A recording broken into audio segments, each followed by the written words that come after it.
What is the hottest letter? Let's all go to the lobby. I can't hear Christopher Nolan's work anymore. You guys don't have Tourette? It's a meme. ADHD. What can I say? I'm a dog. Cloud. Don't me. Where's this going? I'm Hank Green, I'm Demi Adejuyigbe. and this is Ask Hank Anything.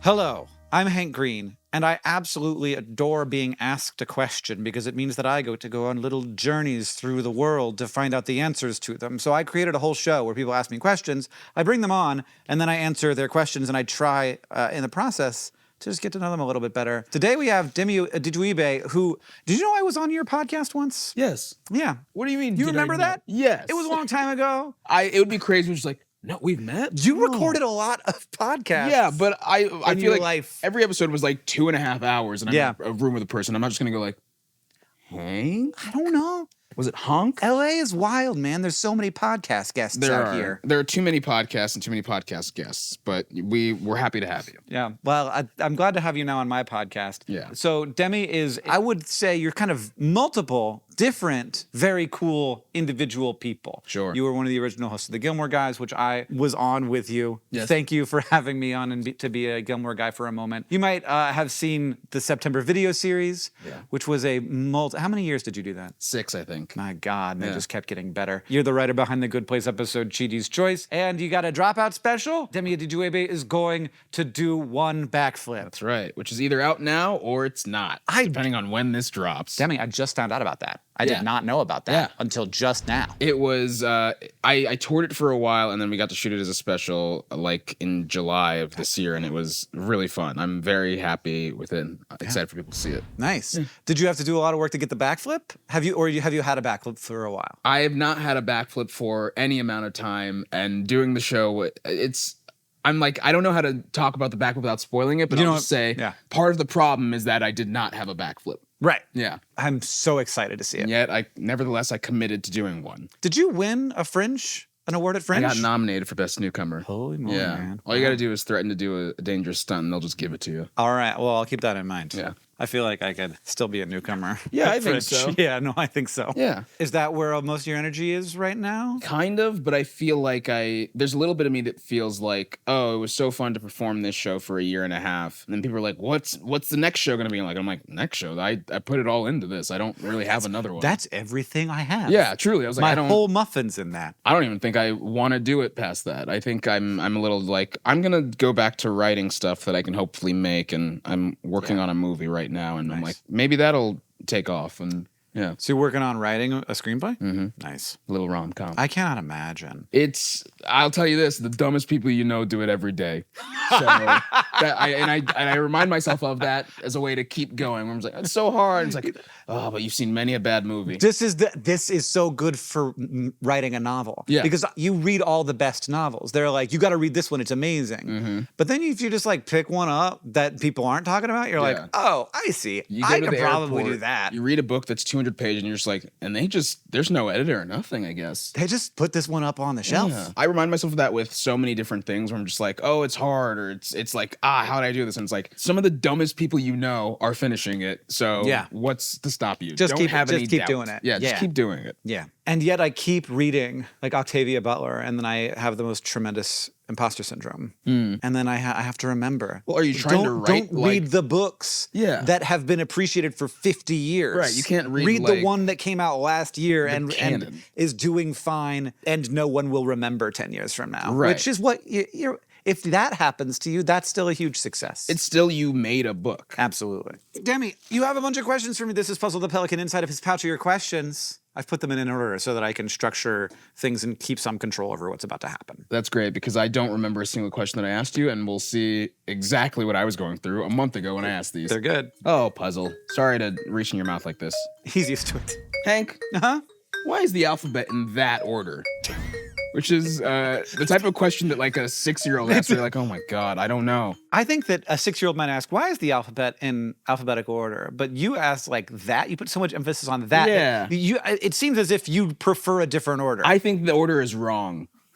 Yeah, that's my Right. hard take. I don't like. Don't try to actually fix it. Just say it's wrong because It's that's wrong. how the internet works. And honestly, I'm not going to read a thing you guys have to say about this. I'm just going to say I think it's wrong. Yes. And I have Demi's order, which is kind of like the Dvorak of the keyboard, where Yeah. I'll put it on the keys and it'll be like, whoa, this is Why not? way harder to type with. It's like, it's right to me. I'll tell you what I'll do. I'll put all the vowels together. Yes. Fuck it. Okay. They should be together. Yeah. And then Y is in between the vowels and the consonants. All right. Because So it does both. What, are you saying they're all together at the beginning or all together at the end, all together in the Wherever. middle? Okay. You could have a little island of vowels in the middle. Interesting. Are they still in the same A-E-I-O-U?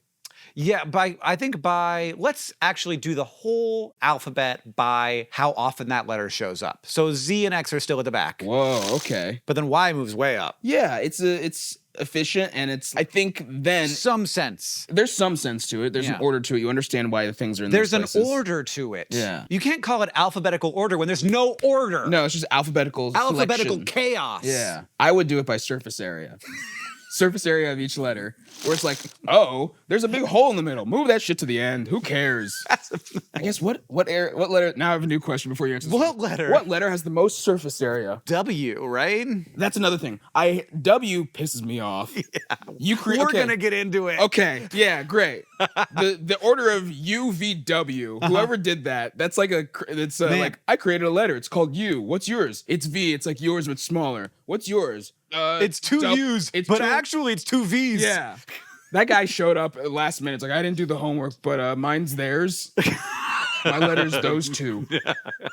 So most of the alphabet, this is basically true. Between A and T, there's no reason that they are in that order that we know. That was the original order that the Phoenicians put them in when the alphabet was created. Phoenix. So, what? Phoenix? Yeah, you're talking about the people of Phoenix, Arizona, right? Yeah, exactly. Yeah. Those people in Arizona made Phoenicians. the alphabet. There were the Canaanites, which were sort of pre-Phoenician people who lived in Egypt. Mm-hmm. They saw the hieroglyphics, which had started to represent not just the picture that they were of, but also some sounds. So they had started to morph from being pure pictograph to actually have some hieroglyphics that were about spelling words with sounds. Okay. So they saw that system and they were like, what if we did that, but like didn't need an entire class of highly paid scribes to etch them, and we made them much simpler, and we just like made them out of lines, so you weren't like carving birds into rock and stuff. And then that got over centuries transported to, and the Canaanites sort of merged into the Phoenicians. I'm fudging this. I'm not a history guy. And the Phoenicians had this alphabet, 22 letters long, basically A to T. Though I could try and make you guess. Do the alphabet and try and find between A and T a letter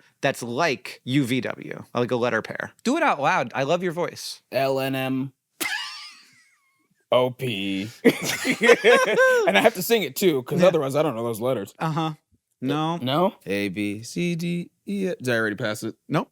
E, F, G, H, I, J, K. IJ. Yeah, okay. I and J used to be the same letter too. Oh, yeah. So just like that makes so sense. they are descended from each other and they Yeah. split off and so like there's a reason why I and J are together because they were once one letter and then they split. And that is also the case for U, V, W, and Y. 4 letters all have like a kind of a common ancestor. Oh. And so everything after T, so T, U, V, W, at some point they tossed the X in the middle of those 4 letters. I don't know why. And Z used to be in the beginning of the alphabet, but then one of the groups that inherited the alphabet and was using it, they were like, we don't need Z. And so they took it out completely. And then later somebody was like, actually, we need that again. So they just put it on the end. I think Z is not as necessary. It's crazy to be at the beginning. I can't see It was like where G is now. what? It's giving it too much power. That's like the the Nepo baby. It's really kind of upsetting to think of Z in the beginning of the alphabet. Yeah, Z's not a big time letter. It's like when you meet someone who has a Z in their name, that's like, oh. Yeah. Which is why Y being at the end is fucked. Yeah, because Y's in everything. Like hanging out between X and Z? Fuck that. Y has no imposter respect. syndrome. No respect. Y doesn't for understand Y. how important it is. And I it's sort think of Y like, is. I think Y is purely confident, understands how powerful it is, but knows it is being kept down. Interesting. Yeah. I think it is. It's limited between X and Z, just being like, oh, I'm a nobody. Nobody Oh, likes you think me. so? Who's the hottest letter? Hottest letter? You know what? I will say J is up there, but now that I know that it used to be I and just had a little curve, I'm just like, I don't know. You got too big for your britches. You added a little curve because you think you're special. What is the hottest letter? H. For Hank. Oh, yeah. That's why. Yeah, D is the hottest letter. For Dank. That could have gone a lot of ways. It I could've. think it went a good way. Yeah. In my brain, I was like, what bit? Which one do I go? So weirdly, we don't know A through T. We do know I and J. We do know, like, basically we know J. In your research, did you learn if I and J had the same sound too? 'Cause I Yeah, think they were that's- kind of like a yeah. Yeah. And this is like like the ones that are weird are all diphthong letters. Like W, W is like it's just two vowels next to each other. Yeah. With a little bit of voicing on the W part. And then V is just like unvoiced V is like V is like sort of a U noise. So in Roman, obviously, you get the V for the U. You see that. Yeah. When people like fake write in Roman or actually write in Latin. I don't know. I've never tried. But there is something sort of similar about the W, V, Yeah. Y noises that all came out of that letter together. That's strange. It's also like I understand that there's no like synchronicity between languages, but you have to imagine that it makes also sense for the alphabet to be in some sort of order of the sounds. Even though so many of them make different sounds, but I'm like, It's not really. yeah. You could do it that way. In fact, like you definitely could. Like there is a way, and I actually didn't research this, but like linguists talk about like the sort of where the letter appears in your mouth and then whether it's voiced or unvoiced and whether there's like a stop or not a stop. All of those things like is a stop or Yeah. Isn't it crazy that we just make a bunch of noises and we're like, yeah, I agree. I Or no, that's a bad idea. Yes, that it means the same thing to and then I think about how like animal brains work, where it's just sort of like I talk to my cat and he can't process that I'm saying anything in a language, but I'm like, well then how do cats think? When it's like they don't have an alphabet. They just inherently are like this sound means this, or like I see another cat and this I'm just like Right. I cannot process the thought of Thinking without thought. Do Yeah, you, do you thinking think without- only in words? yeah. Oh, I don't think in words. What are you thinking? I call them clouds. You call them clouds. So that's a word though. But I'm not thinking cloud. I think you might be. Cloud. Are you when you say you think in clouds, is it like literally like a cartoon like I mean, I guess like the simpler thing to say is I think in ideas. yeah. So like there's not a bunch of words that come along with the ideas. So I don't think of like when I think of you, I don't think the word Demi. You know, I think of like the idea of Demi. It feels like I just literalized that entirely in my head. It's like I think of Hank, it's like I see the word Hank and then I see Hank. Yeah, there's a thing that's outside of the word that is me. So like I just don't use the words. And I like when I have a bunch of thoughts, I don't start thinking in words until I'm preparing to write it down or already writing it Do you down. not have an internal monologue? No. Wow. Yeah. So I made a video about this once, and I saw somebody later on Twitter talking about how I'm dumb because I don't have an internal monologue. That's crazy. I was like, wow, that's a really weird thing to have taken away from That's a that. strange way to process it. And I'm also like, that is a person processing how they think in relation to what you said. Just be like, Yeah, I'm like- well, I have an internal monologue and I'm smart. So Hank dumb. Yeah. I'm like, no, this is not about you. I probably shouldn't have given that guy the amount of brain space that I did, but I did Yeah, do well. that anyway. So if anybody ever asks you why the alphabet's in that order, you can be like, we don't know why anything between A and T is in that order except for J. Yeah. And everything after T, we do know why it's there in that order. And that is the weirdest sentence to me. It's so, yeah, because I'm like, the answer is there is no answer. They just sort of like this one, then this one, then this Well, one. it was so early. Like a lot of our past is lost, obviously. So like, and the weird thing also is that alphabetical order is older than any word in English. Right. Like the order was established and has stayed, more or less consistent for 4,000 years. And it's consistent between languages, which is also Yeah. fascinating to me. Yeah. I guess it is like, if you're inventing a language, you're probably mostly concerned, the concept of the alphabet, you're probably mostly concerned with just being like, let's just make sure all of them, it's like wrangling kids. You're not like, we got to get them in height order. It's like, just make sure they're all here. Yeah. Yeah. And then the problem is they're probably thinking, and this is easy for us. And they're not thinking, and for centuries, it'll be this exact order. And also, I think that it remained consistent because it doesn't, with alphabetical order, this isn't always the case, but with alphabetical order, it's mostly just important that there is an order. It doesn't really matter. Like, it wouldn't be better Yeah. if they were in order of surface area or in order of, like, phonetic sound or in order of commonality in the written language. It mostly just, like, we need an order. Stick with the order. And if you like wanted to introduce a new order, that would create so many problems for everybody. Like if there were some libraries that were in a different alphabetical order, that would suck. I'm going to open Demi's Never do library, that. And it's like, how do you find a book? It's like, well, it's in Demi's order. So you're going to want to think of letters in terms of what letter is the biggest first. And then you're going to find your book. Yeah, mine's in order of hotness. Hotness. Yeah. Like, whoa, all the H's in one place. And there's a separate room full of just the J's. Shameful. Sick of it. Shameful, sick little letter. Disgusts me to look at it. K, I can't be near you. K, I have a M though. Oish. Oh, whoa. Ooh. Me and M used to have a thing, so we don't talk no more. But I'm looking at N, and she's pretty cute. To M's sister? I Jeez, know. man. I know. You can't go there? What can I say? I'm a dog.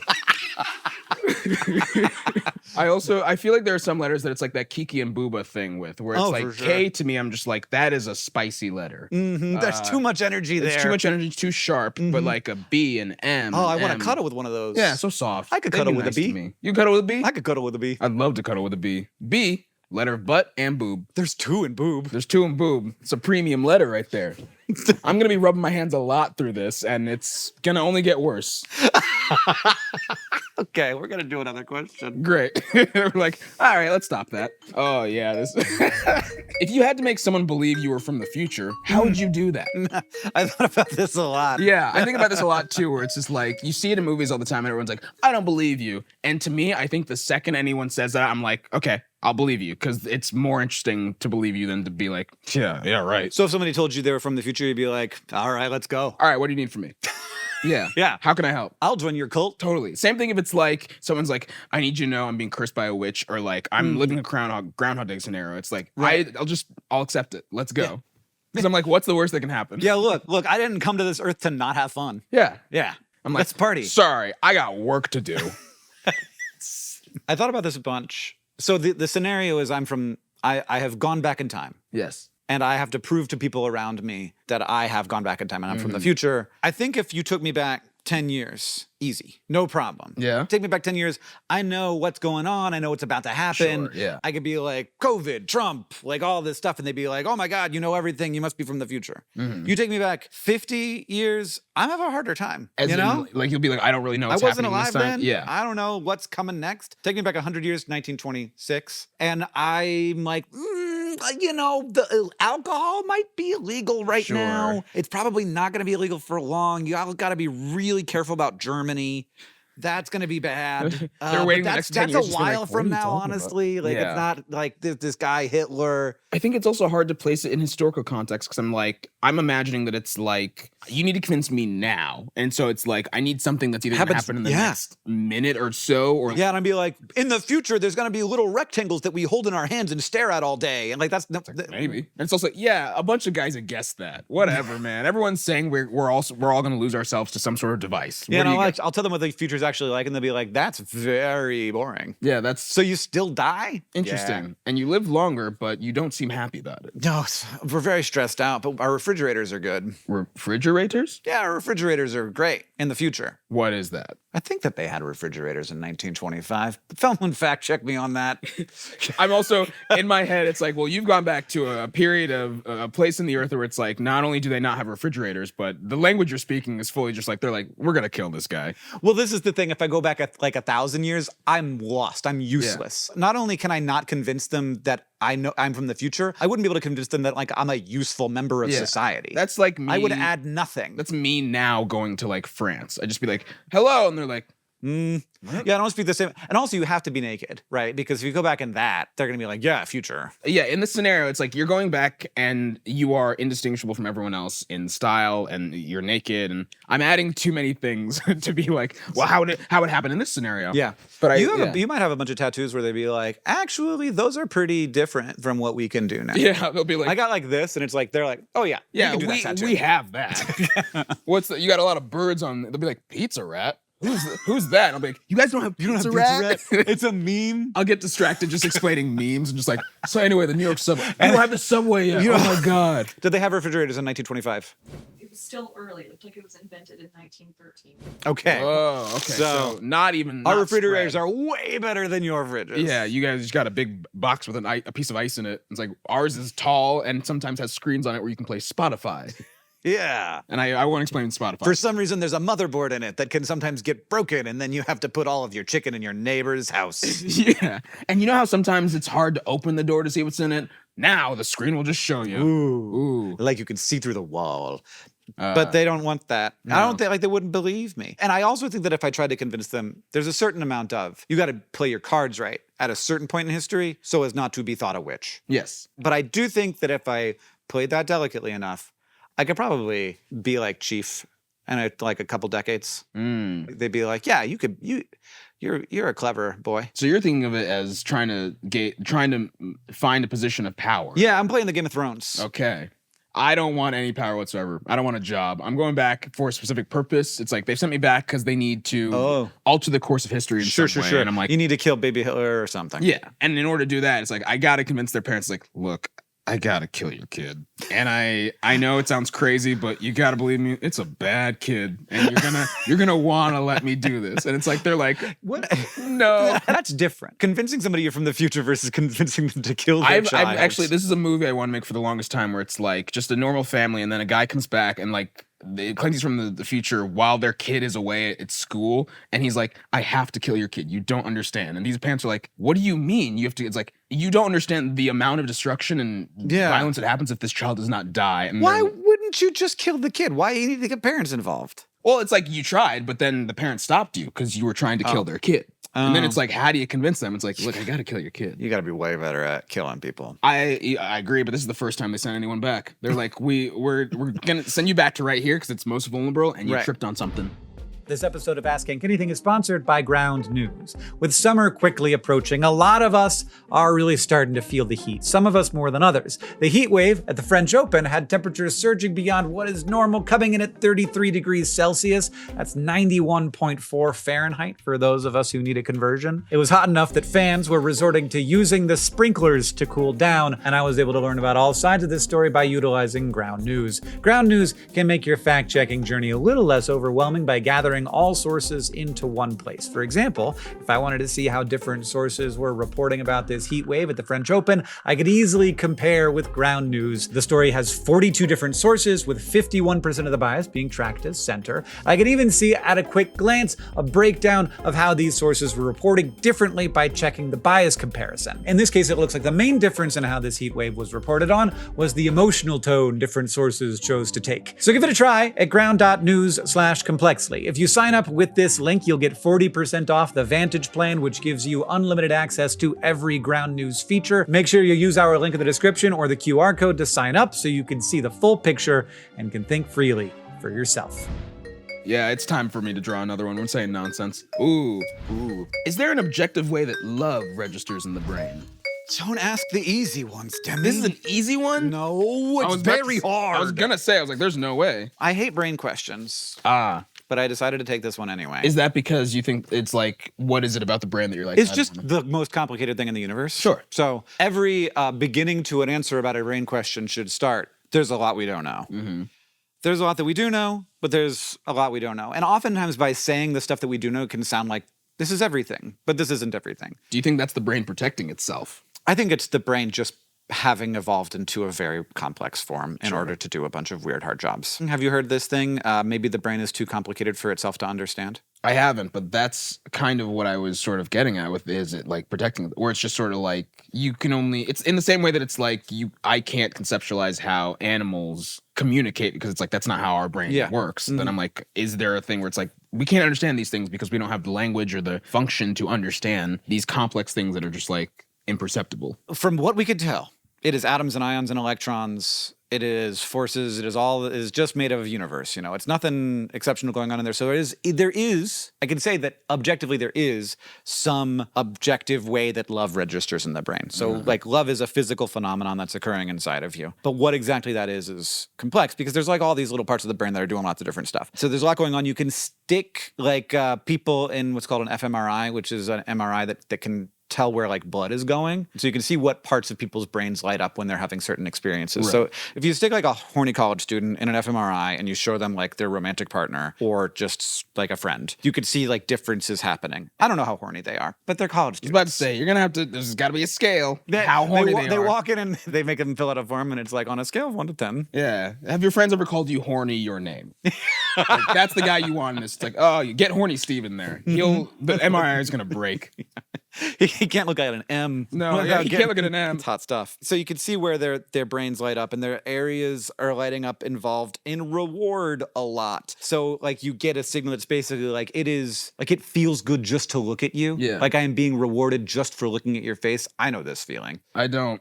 Oh. No one's ever rewarded me for looking at my face. As you watch this at home, you feel the dopamine draining out of your body. No, you experience it looking at someone else. Oh, and yeah. People experience it. Yeah. Yeah, you know that feeling. Sure. Where you're like, God, it just feels good to look at you. Yeah. Yeah. So that is a thing. And there's also areas devoted to focusing attention. So like grabbing your consciousness and keeping it focused on this thing. And also for being motivated to get the reward. And this is early like romantic love, even like falling in love type love. Totally. So I'm not talking about the same thing as like loving your parents or your kid or your brother. Yeah. That's also the thing that I think I'm trying to like. Yeah. In There are terms of- overlaps between these things for sure, like with rewards and comfort, and but they do register differently in the brain. Not surprisingly, they feel different. It's also, I think, to me, the idea of love as an objective thing is so like immaterial. It's just like, how do you determine like love versus lust in the brain, or love versus like infatuation, or just like the affection or sort of this. So I think, to me, the real question here is love in any way an objective thing that can be measured? Yeah.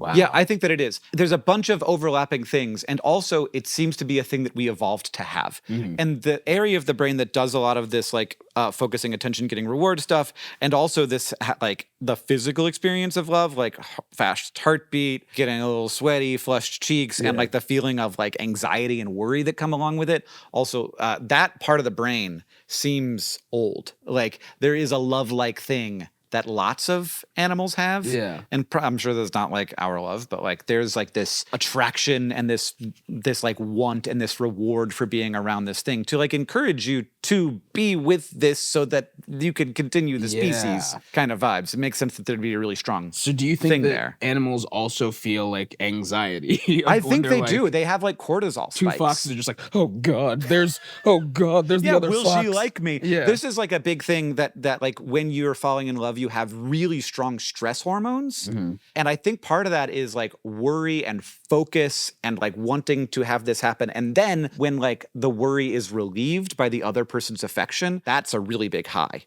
Where you're like, is this gonna work? Am I like, is she picking up what I'm putting down? And then it turns out that she is. It's like, oh my God. Yeah. That feeling. And then my favorite part of this is that there's also a dampening of the area related to being afraid of that person or judging that person. So it decreases your ability to critically assess the other person. Yeah. Which is like the rose-colored glasses things. Like you get worse at detecting their faults when you're falling in love. That sound familiar? Yeah. Yeah, do. I also love that you started by phrasing this as a dampening of the area. I'm like, yeah, I know that feeling very well. I forgot the double meaning. There's a dampening There's a of double the area. You said that and you were just like, that's not sexual in any No, way. absolutely. I did not think of dampening. What a pure brain. The second you said dampening, I was like, where's this going? Hands are back. Where's this going, Hank? Oh my gosh. So that's wild. That's so funny that the brain actively just sort of ignores. Like, that's not. I think even with people where you aren't in love with them, just any sort of positive feeling you have towards a person, you start to sort of just be like, well, now let's think, are we taking this information in a way that is like unfair to them? Like you want to give them the most generous read of everything. And you really don't want to do that if you hate if you don't like someone, you can just be like, I'm going to give them the least generous read of this thing and just be like, you guys don't understand, they're evil. And it's like, Yeah.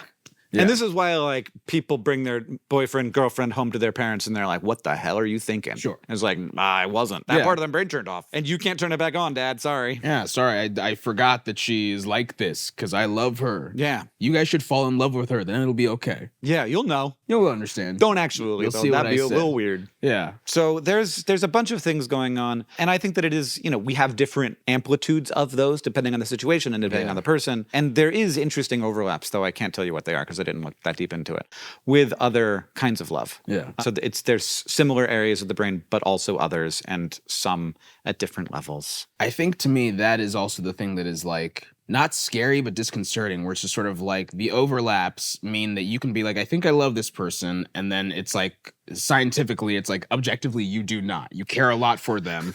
Or you feel a certain attachment to them, but it's like there's something else. Am I feeling the same thing you're feeling? Like I'm feeling an affection, I'm feeling a comfort, but I'm maybe not feeling the same draw. It's like when I look at blue, are you seeing blue, or are you like, that's red? Or it's like in your brain, is it a completely different? Yeah. It turns out we are all different animals from each other. I keep remembering that different people are different. Sure. from each other and me. always and I saying never, this. and I always have to remind myself, even after 45 years of this. It is a lot. It's so comforting to think that you are similar to people in a lot of different ways, but then just one thing can make you just go like, oh, we don't know anything. No one's the same. There's no control group of like. Sometimes people will tell me like the TV show they're watching, and I'm like, oh, actually, I think I have nothing in common with you. The number of times that you look at like what's the most popular TV show on Earth right now, and it's like I've never even heard of the channel that's on.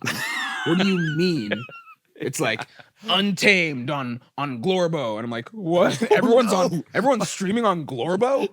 How do I get Glorbo? It's like, well, you gotta have 2 TVs to watch Glorbo. It's like everyone has 2 TVs. Yeah. There's a special one that goes behind you. Yeah, It's so an you can- immersive experience. full Glorbo vision. It is, yeah, and I'll just be like, the most popular TV show on Earth is Succession, and they'll be like, 1 million people watch the Succession finale. I'm like, that's not a lot. That's like 1/3% of America. And it gets worse the more that we sort of like give ourselves over to algorithms that'll just be like, just here's everyone so fractured. Yeah. Which is why you have to send your favorite TikToks to your friends, or else you can't. You're completely alienated from each I'm other. not on TikTok at all, and it's just what people send me, and I think that partially is you have a special friend talk. yes. It's just the friend talk. It's literally just I'll get Hell a text yeah. from a friend being like, "This is you," and I'm like, "Ha, yeah, it is." And I'm like, no need to look at anymore. I'm just like, I think the algorithm will be the will, to me. the strength. It's not will or strength. It's just being like, I have so many other things that take up my time. I can't add this to it. And I just know that the second I get on TikTok, I'll never do anything again. And also, I don't like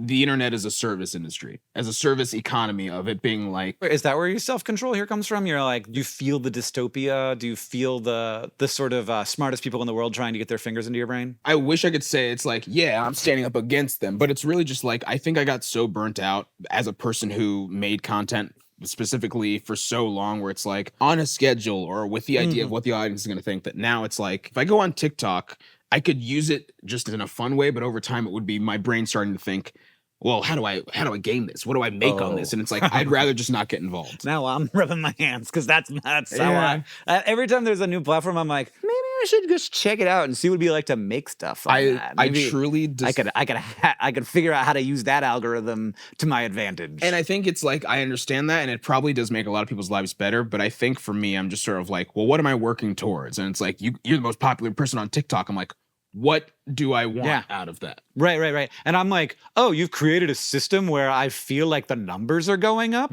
I can make numbers go up. You make numbers go I'm up. going to try and make numbers go up. Yeah. Thanks for creating a little game for me to play that's entirely to your advantage and Fully. none at all to mine. Yeah. I applaud you. Thanks for so your much. intelligent social media decisions. Again, I wish I could say it was intelligent. Self-serving. Do you feel like you get rewards more off of the internet now in sort of your creative work? No, I think that it's weird because I do feel like a lot of my career right now is doing stuff for platforms that are on the internet, but I don't have to be the one in control of it. Oh, yeah. And it's like you get the reward of people being like, oh, I love the work that he does on Dropout or on this other thing. And it's like, I think I like that because I'm distanced from it and that it's like. You get to do the part where you're making, not the part where you're trying to make the systems promote it for you. Yeah. And it's like, it's fun to just be like, I get to perform and then I get to step away. Yeah. And I also don't have to interact with the audience. And I also think my philosophy of entertainment and the internet is a lot of people have to treat it like it is a restaurant where it's like you have to interact with the people, your audience. You have to sort of like give them things and what they want. I want it to be like the zoo. I'm going to put, you guys can look through the glass and enjoy it or not enjoy it, but you can't really interact. You can't tell me what to do. You can't give me, I'm just like, all the thoughts you have, that's great. I'm a little capuchin playing in the trees, throwing shit around, and I don't understand what you're saying. Whereas when I do stuff like that, I'm like on Letterboxd reading people's reviews. Like, I need to know what you think about this. For the last September video, I was like, someone put it on Letterboxd, and I was like, maybe I'll read some of these reviews. And it's like, they were all fine, but I was quickly just like, actually, I don't want to do this. This is not what I don't want to do it. And I'm like, what's this for? It's out. I can't change it. Yeah. So I don't know. I just follow where my monkey brain leads me. It's we all do. Go see what the things that will give you a sensation. I think there's a sensation over there. Go have one. Yeah, dopamine. Yeah. At a certain point, I think something just broke in my brain where I was just like, I have to, at a certain point, get to the understanding that I can't do anything with all of this information and just pull myself away from it. And then, because of the ADHD, I forget it exists. And that's when it's really good. It's just like, oh, comments. No. Oh, what's this over here? Yeah. Yeah. Good work. Thank you. Here's another question Yeah. from my pelican's mouth. This is the dopamine. I'm like, another question, new question. Yeah. Okay, I remember this one. What decides if a food is a breakfast food?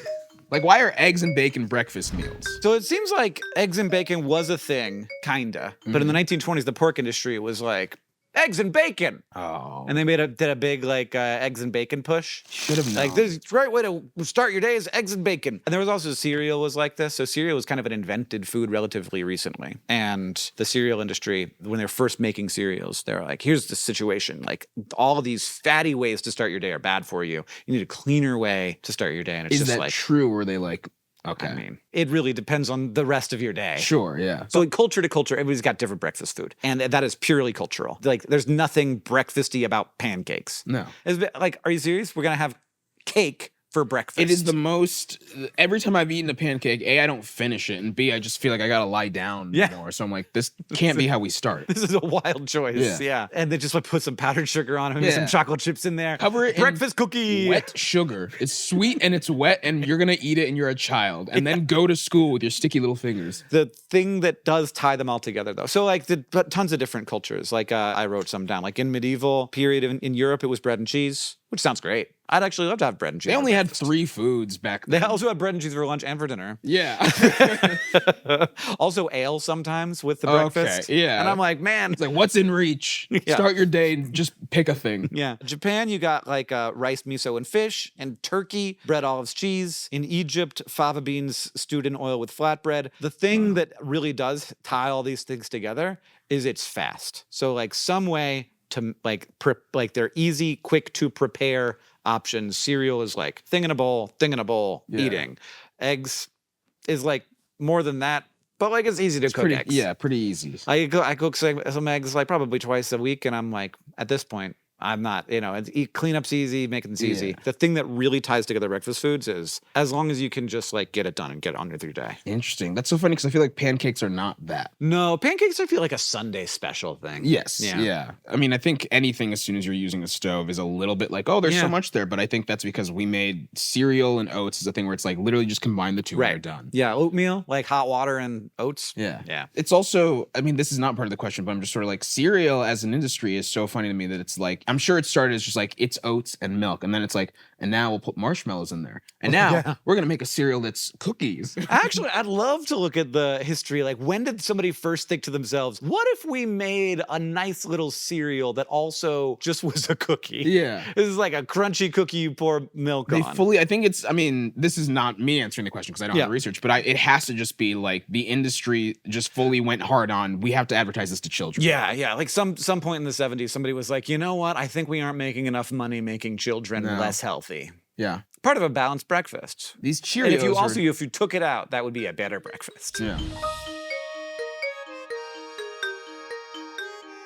Hello, it's Future Hank here to tell you that Ranger Joe Honey Wheat Honeys came out in 1939, which is before the US entered World War II and before American sugar rationing, and the Smithsonian Institution identifies this as the first pre-sweetened breakfast cereal. Now that is not the same thing as like a bowl full of cookies, but it is the start. 3 years later, in 1942, the US began sugar rationing, and sugar was actually the first food rationed and the last one removed from rationing, and that lasted until 1947. So then in the late 40s and early 50s, it started to break open a bit more. Kellogg's Sugar Frosted Flakes, which we still have, I think, arrived in 1952. Sugar Smacks arrived in 1953, and I'm pretty sure they were the first cereal that was more than 50% sugar by weight. This seems to have had some overlap with and influence from advertising on television. By the 1960s, the cereal aisle was starting to fill up with all of those cartoon mascots that we now know, and also, for example,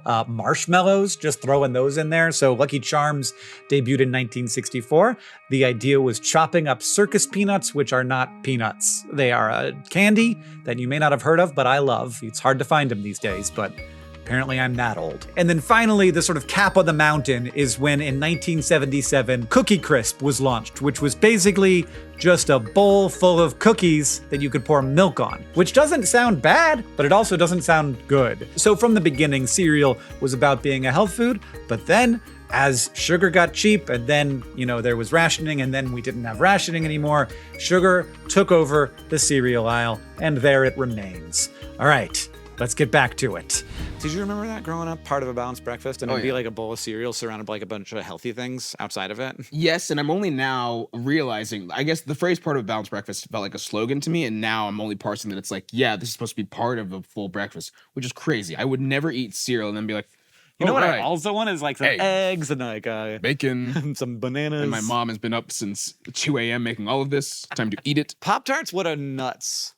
How American was just like, oh, I know what we'll do. We'll make toasts. That's cake. It's hard toast with just jam inside and then like another sort of jam on top of it. And the idea also that like people will be like, I eat unfrosted Pop-Tarts. And you're like, oh, that's gross. It's like, that's healthier. That's more normal. But barely. Yeah, but slightly. But it is still just like, that's essentially it's wild like to like hard toast and jam. We were like, you know what's great? Pie. How do we make pie into toast? You got to make it to go, and you got to make it portable so that like kids need to be able to take it to school. You know, I never in my entire I ate so many Pop-Tarts. Never in my childhood did I actually toast a Pop-Tart. I think I did once or twice, just being like, this is what I'm supposed to do. Yeah. And then just was like, I don't want to. You feel like a sort of rebel when it's like, I'm gonna eat it cold. I'm just gonna have it as it is. Yeah. Also, all while eating like s'mores flavored Pop-Tart. That's the one I ate all the time as a kid.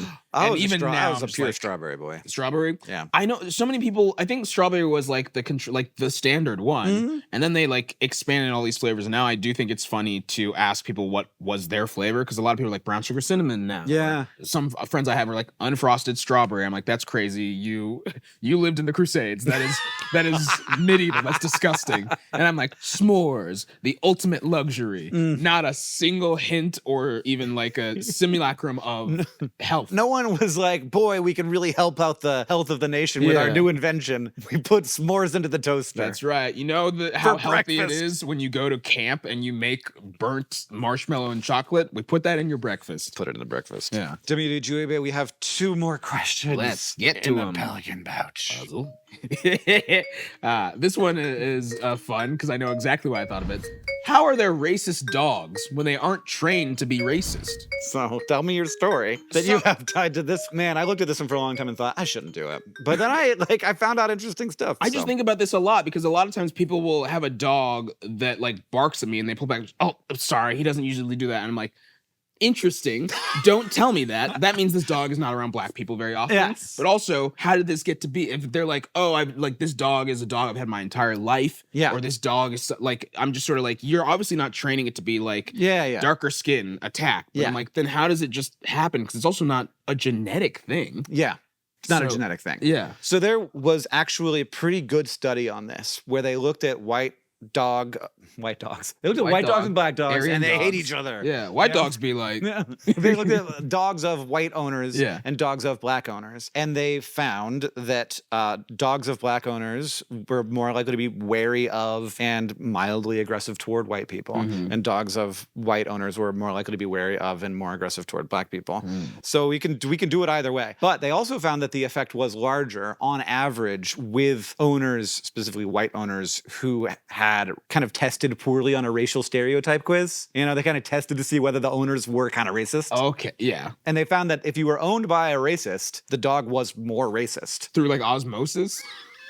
It's just like you're hanging around a racist and all. Well, it's like that thing of like if there are 11 people at a bar with one Nazi, there are 12 Nazis. It's that with dogs. Yeah, it's that but with dogs. Great. That dog should have got out of that house. Yeah. If it was truly an ally. Yeah, turn the other. Why are you still on X, dog? The thought is mostly that it's about exposure. So if you got a racist owner, you're not seeing very many black people. Oh. But there's also like dogs do pick up on very subtle like vibes. Yeah. And so if you're a dog and you're with your owner and your owner like kind of stands back and like gives more space between you and a black guy than you and a white guy, then the dog will immediately pick up on that. And That's crazy. but then like so obviously dogs aren't racist because they don't know that race exists. Sure, yeah. It's really easy to sort of apply the whole like sack of shit that we have as humans onto them, but what they are is they are good at patterns. And they're good at like noticing stuff, and they are good at noticing differences, and they are also originally most like the sort of original one of the big reasons we had dogs was to be a guard. Yeah. So to be wary of things that were unusual. And so I think that there's like when we're like, oh, our dog is racist, there's like definitely what we're saying is this dog is acting strangely towards something that it is less familiar with. Sure.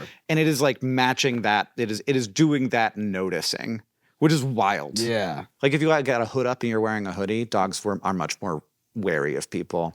They can be more wary of bigger people because it's like that's when you different. say the hoodie thing, it's like, what do you like? If you are shielding yourself, If a person has a hoodie on, dogs are more wary of them because they like aren't getting all the information they want to get. Oh, wow. Yeah. So there seems to be a thing there, and they're like noticers and like all of the shit that we pack up, and they definitely like can notice when their owner is wary of a person and like pick up on that. But I think that it's mostly a familiarity thing. They also found that dogs who were more likely to be around both white and black people didn't have this effect. Sure. So that kind of makes sense. Interesting. So we're continue to be a fairly segregated nation, and it shows up in our dogs. I'm gonna go around to all of my friends with dogs and just be like, let's see how this dog reacts to me now. And I'll be like, well, I just learned a thing about who you're hanging out with. And they'll be like, I don't think it's scientific. Yeah. So the people's like, I'm sorry, my dog's a little racist. It's like, oh, your dog, huh? Uh-huh. Yeah. That's so fascinating to me. Yeah. Because I'm like, how does it apply to? I mean, I'm sure it does apply to all sorts of other things too. And I'm like, well, what other things do dogs pick up on that can tell you about yourself in ways that you maybe don't necessarily? Yeah. Yeah. Dogs pick up on a lot. I would love to know what a dog could get from sniffing my ass. Like they just sniff my butt and they're like, oh, you're sad. It's like, oh, you're in love, huh? I smell the love in your body. And I'm like, I am? Really? Who is Finally, it? an objective measure of whether I'm in love. Love is held in the shit. And you can also use that in the trailer. For some reason, when you were like, oh, dogs can smell things inside your body, I was like, menstrual blood. That's the first thing that I was. Oh, for sure. Yeah. They definitely can smell that. I would love more than anything to be able to just interview a dog and just be like, what are you getting out of that? What stories do you have of myself that I don't know yet? Absolutely. Yeah. And someday we'll get there, you know? Yeah. The dog would be like, ADHD. They all sound like Scooby also. Narcolepsy. Really bad case. Do you have narcolepsy? I do have narcolepsy. Oh, is it a really bad case? I don't think really bad, but I also don't know what the scale is. I will feel say, like you should know. I feel like you should be informed about your condition. I'll tell you this, every couple of days I think of something where I'm like, man, I should have asked that when they diagnosed me. Where people are like, oh my God, what triggers it? I'm like, Good question. yeah, I don't know. I haven't really thought It just about kind it. of happens.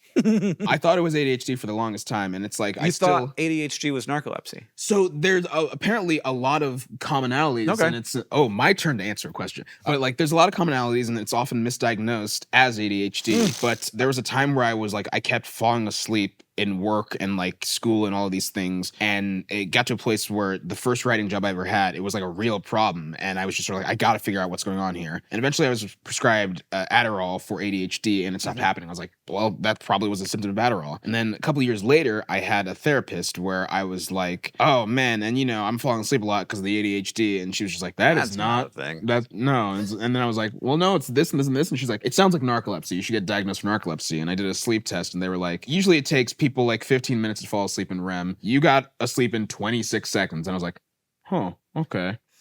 Interesting. And I didn't have any follow-up questions, but that's just the thing I know about myself now. That's like I'm sorry. This is insensitive. But I know what you're going to say, and I think I agree. It's kind of a fun one. I was going to say it's a fake one. Oh, in the same way, though, where it's like, for the longest time, I was like, narcolepsy is Mr. Bean in Rat Race. He's just excited, and then he just like falls asleep. And I was like, well, I don't have that. But it is a fairly fun one in terms of like disease, which is like you fall asleep, you get very tired very quickly suddenly. Yeah. Or you just have a lot of fatigue. And I'm like, But you don't like bleed out of your eyes or shit your pants. No, it's not a thing that majorly incapacitates me. It's slightly inconvenient where I'll be like, I'm tired all of a sudden. Yeah. You're like, oh, I just ate lunch, so I have to, I'm like, I really want to take a nap. But it's so manageable. Yeah, it's not. If I were to write a book about my struggle with narcolepsy, everyone would be like, no, no, take a nap. You're fine. And they would be right to say it. All right, last one. All What is it right. going to be? I don't remember. Me neither. Okay, yes, I keep being like, great questions past me. Why did popcorn, a crunchy, noisy snack, become the go-to food for eating in a quiet theater? All right, we're going to do a poll Yeah. of the audience in the room. Do you feel like popcorn is particularly loud? Yeses raise their hand. We have 1.5 hands in the room. And you can see. I'm counting you. Yeah, so everyone's like, this is a problem that you have. It's not a particularly loud food. I don't think it's that it's like noisy. It's that I think to me it's just sort of like it is distinctively crunchy. And I think it's like it's small, so I understand the idea of like eating it in bits, but I also think it's like it makes a noise, and it's not a loud noise. I'm never sitting in the theater like, this guy is munching very loud, but I am just, I guess, shocked that of all the foods to eat in a space that is meant to be quiet, and I guess mean, also it's not always meant to be quiet. I can't be an expert because I have not had popcorn in 25 years. Really? Yeah. I'm not much of a popcorn at the movies person. I feel like if I do, it's like I'm with someone and they want to split a popcorn, or it's like the novelty of like, oh, sure, why not? But I don't love popcorn.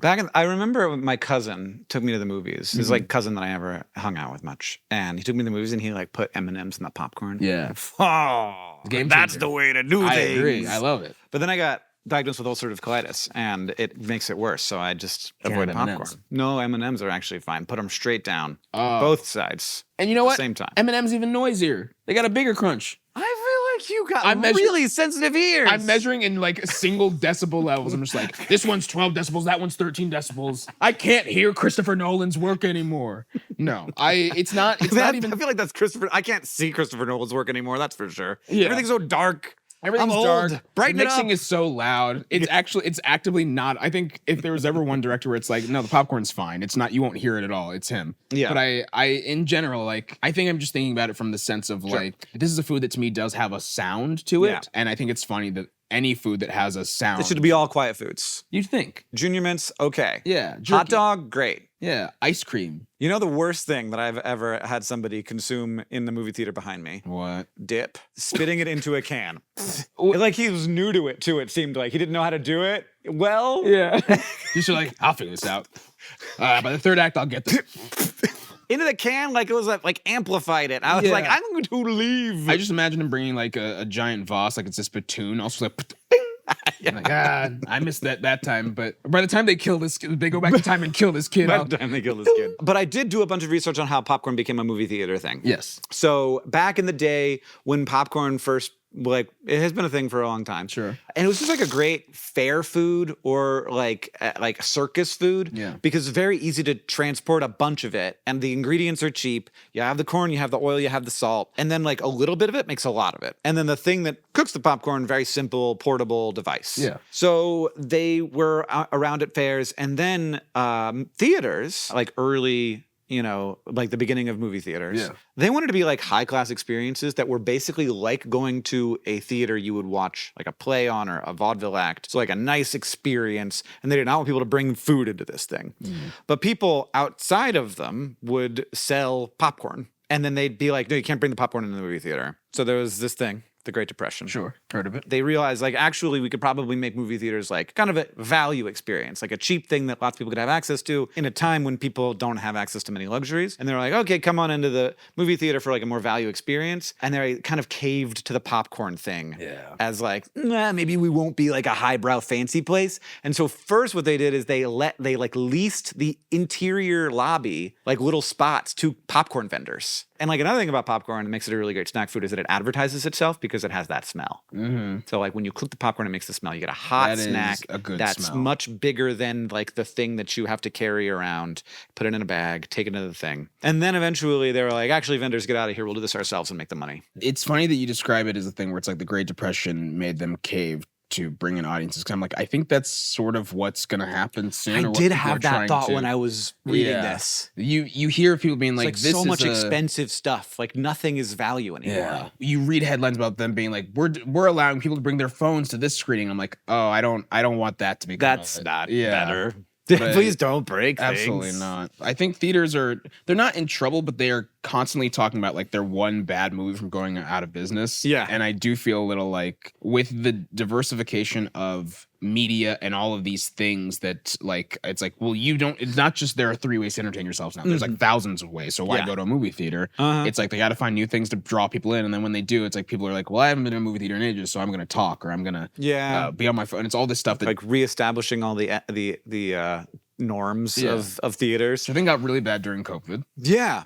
I mean, it was wild to go to the Minecraft movie with my son. Yeah. Because it was like Rocky Horror vibes where like there's like there were moments that all the kids were ready for and they would like do a thing. And I was like, I love this. They've seen the movie because Rocky Horror, it's like, well, you've seen it a million times. And this is just like, I heard about this. Yeah, we gotta get ready to scream chicken jockey at the chicken jockey time. Which is fascinating, and I'm like, well, whatever brings them to the theater, but then I'm also just like, there's got to be a different way. There's got to be a different I way. don't know. I loved it. They were all so happy. That is It was nice. like if it had been like a movie that I really wanted to enjoy, I would have Sure. been pretty annoyed. But it was, after all, the Minecraft movie.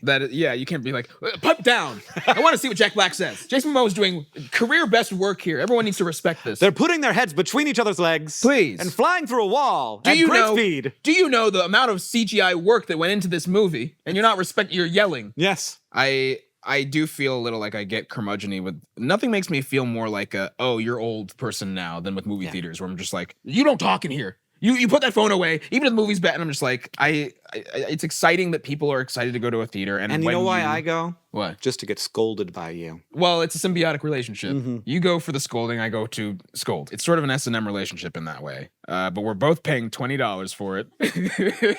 And who comes out on top? AMC. Yeah, big Regal. Big film.